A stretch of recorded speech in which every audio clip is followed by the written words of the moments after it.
Oh, ha, ha,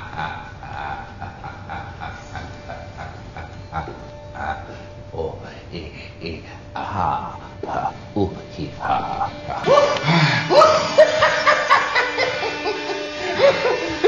Hear that voice? I guess we all know who that person is. If you guessed the Joker, you guessed it right. Arguably one of the greatest characters of all time. Definitely one of the biggest blockbusters of all time, The Dark Knight. This was the second movie in Christopher Nolan's Dark Knight trilogy. This movie is great in many ways, be it screenplay, storyline or cinematography. Not only that, the movie has some fascinating characters with brilliant acting. Talking of characters, we can do one thing. We can analyze 3 of the important characters of this movie. And you must have definitely seen many movie reviews on this. But now let's delve deeper into the character's psyche. Our friend Jarvis has a lot of information into this. So now over to him. Let's start with Joker. He describes himself as an agent of chaos. Upset the established order, and everything becomes chaos. I'm an agent of chaos. According to him, Gotham deserves a better class of criminals who don't care about money, and that is the reason he considers himself superior to other criminals. He gives different versions of story about how he has got his scars, but one thing that stands out from all his versions is that he has undergone some sort of abuse during his childhood. Why so serious? Sticks the blade in my mouth. Let's put a smile on that face. He wants to prove the world that people act good only till the circumstances allow them, but it doesn't take long for an angel to turn into a devil. See, their morals, their code. It's a bad joke. Dropped at the first sign of trouble. They're only as good as the world allows them to be.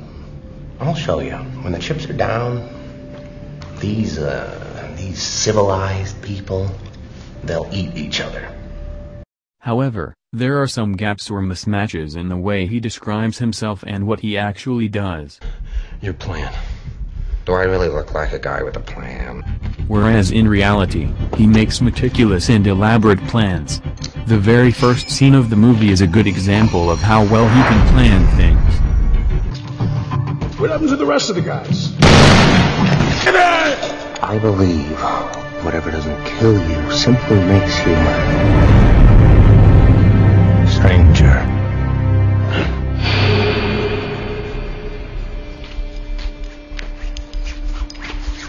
To some he is a psychopath, who just wants to see the world burn. Some men aren't looking for anything logical, like money. They can't be bought, bullied, reasoned, or negotiated with. Some men just want to watch the world burn.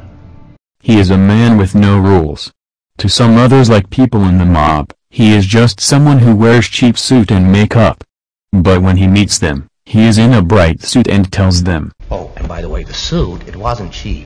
Joker seems to be a sadist who enjoys blowing things up. He has no qualms in killing people. Basically, he enjoys the pleasure of others' pain. Do you want to know why I use a knife? Guns are too quick. You can't savor all the little emotions. He is very good in controlling people using fear and manipulation. He brainwashes them to achieve his goals. He even turns Gotham's very own White Knight into a two-faced devil. One of the defense mechanisms shown by Joker is denial, especially in the last scene where he can't really believe that people in neither of the fairies opted to blow up the other fairy.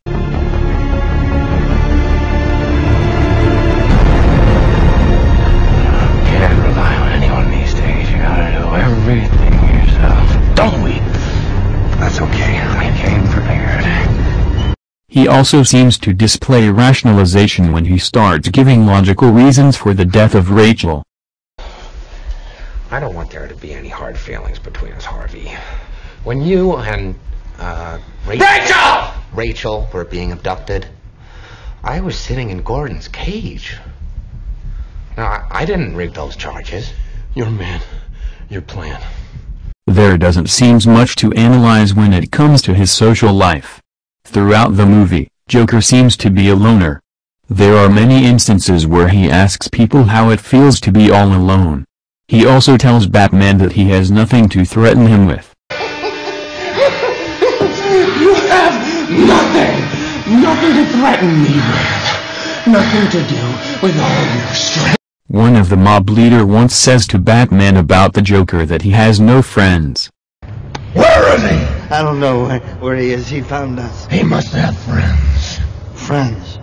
You met this guy? In the end, Batman also tells him that not everyone is as ugly as him and he is all alone. What were you trying to prove? That deep down, everyone's as ugly as you. You're alone. Another interesting aspect of Joker is his relationship with Batman. He is completely obsessed with him. He identifies with Batman in some weird sort of way. Even when he gets a chance to kill Batman, he doesn't. I don't want to kill you. What would I do without you? Go back to ripping off mob dealers? No, you complete me. Another character which has strongly influenced the plot of the movie is the district attorney of the Gotham City, Harvey Dent. You either die a hero, or you live long enough to see yourself become the villain. In the initial part of the movie, he is a lawyer who has passion for justice and takes responsibility to make his city crime-free. To the people of Gotham City he is their leader, they trust him and his intentions, even Batman believes him, and for this reason he is given the title White Knight. Well, I'm sold, then, and I'm gonna throw you a fundraiser. That's nice of you, Bruce, but I'm not up for re-election for 3 years. No, you don't understand. One fundraiser with my pals. You'll never need another cent. The difference between Harvey and Batman, although both of them have the same objective, is that on one side where Harvey works in the open, Batman works in the shadows. Dent also has trust issues, as he doubts Gordon's and Batman's intentions when Gordon reaches out to him for help in signing a warrant. However, as the movies goes on, it is quite visible that he has an authoritarian tendency. When their enemies were at the gates, the Romans would suspend democracy and appoint one man to protect the city. And it wasn't considered an honor, it was considered a public service. And so determined that he is willing to go to any extent, and he is also ready to sacrifice anything to save his city. I am the Batman. He let others believe that he takes his life decisions by the flip of a coin, but actually he believes that he makes his own luck. Like that up to chance. I don't. I make my own luck. And then Joker comes in his life, whose belief that people act good only till the circumstances allow, but it doesn't take long for an angel to turn into devil proves right when it comes to Harvey Dent. When Harvey's girlfriend Rachel dies, he gets completely transformed into a two-faced devil, which further justifies his name as Two-Face Harvey in the department. I'm sorry, Harvey.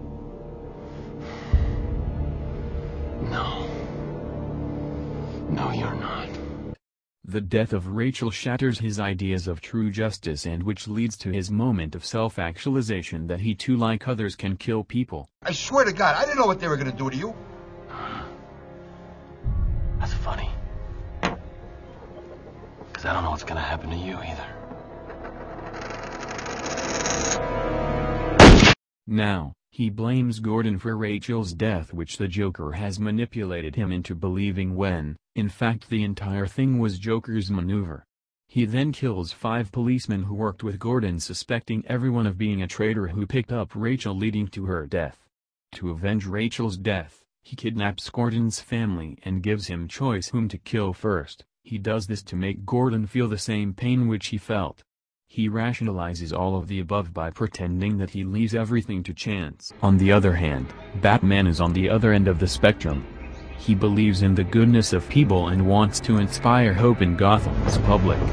Batman has the sense of guilt as he feels he was responsible for his parents' death because it was due to his fear from bats which had made him leave the hall the night his parents were murdered. Watching his parents being murdered at a very early age has left a deep impression on him. Wallace, Joey, come on, fast. That's fine. Fast. Take it easy. Take it easy. Here you go. It's fine. It's fine. Now just take it and go. I said you'll worry.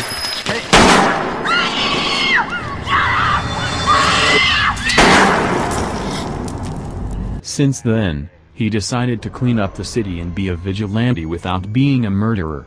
A characteristic defense mechanism of Batman is sublimation, as he refocuses all his negative energy into positive outlet. He has one major rule in his life of not killing people, which he follows religiously. Even when the Joker forces his hand to make a decision against his rule, he doesn't. There are two facets of his personality. One is Bruce Wayne, who is a rich, spoiled, stubborn brat to the world who hangs out with supermodels. And the Put a couple tables together. I'm not sure that they'll let us. Oh, they should. I own the place. other is Batman, who is seen as someone who goes beyond the law for a greater cause. Batman stands for something more. He is not being a hero. He is something more. They'll hate you for it, but that's the point of Batman. He can be the outcast. He can make the choice that no one else can make.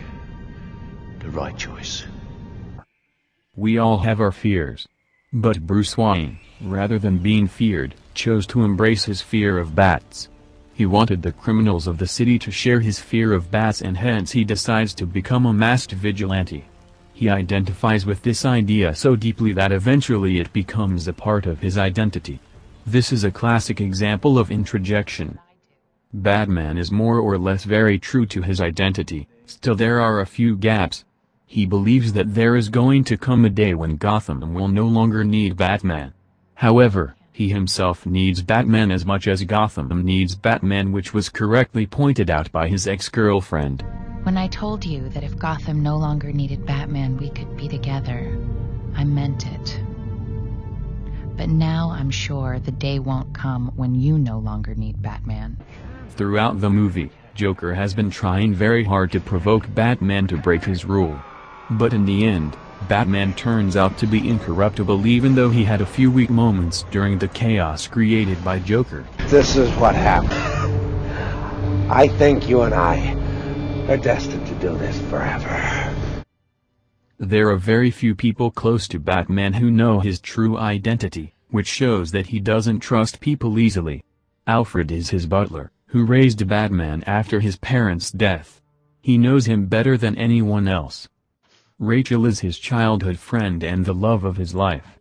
To the world, he appears as an emotionless guy, but Rachel is the only one who brings out his emotional side.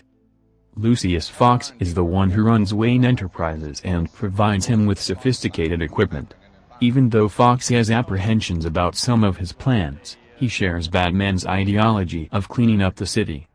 Batman also has a self-sacrificing nature, as he takes the fall for Harvey's crimes so that the trust and hope of Gotham's people remains in their true hero, and let people believe that evil like Joker cannot win. One of the major reasons Batman could do this is because Batman is a symbol. Oh wow, that was a lot of information, and Joker did put a smile on our face. Absolutely, we had never looked at these characters with such a different perspective. Batman is definitely more than a hero. Seriously, man, I never thought Harvey had a dark side right from the beginning. He did make his own luck. Anyways, guys, I think we should stop here. Yeah, because either you die a hero or you live long enough to see yourself become a villain.